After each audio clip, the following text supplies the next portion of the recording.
అల్లుడు గారు వచ్చారా? అత్తమ్మ గారు చూసారా మీ అత్తమ్మ పవర్? ఇండియా నుండి ఈజిప్ట్ వరకు గాలిలో వేలాడుతూ మరి మీకోసం కోడికూర పట్టుకొచ్చాను. కోడికూర కోసం నేను పడ్డ కష్టాలు చూస్తే ఆ కోడి కూడా జాలిపడి మళ్ళీ బతికొచ్చేది. త్వరగా ఇప్పుడు ఆ గిన్నె ఇటివ్వు. ఆకలితో కడుపులో ఎలుకలు డాన్స్ చేస్తున్నాయి. ఆగండి అల్లుడు గారు, అంత ఈజీగా ముక్క దొరకదు. ముందు నా సుకుమారి కూతురికి తినిపించాలి. చూడు నా కూతురు ఎండకి ఎలా నల్లబడిపోయిందో.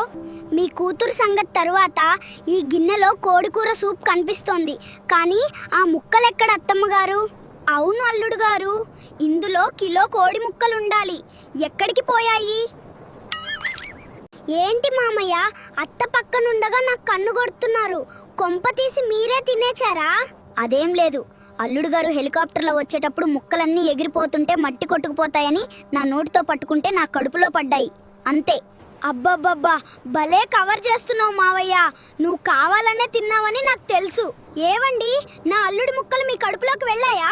ఆగండి. కోడికూర కోసం ఎన్నో దేశాలు తిరిగాను. షార్కులు, నిప్పుకోళ్ళ మీద సాహసాలు చేసి చివరికి ఈ కోడి సూప్ ఏం చేసుకోవాలి? నా కర్మరా బాబు.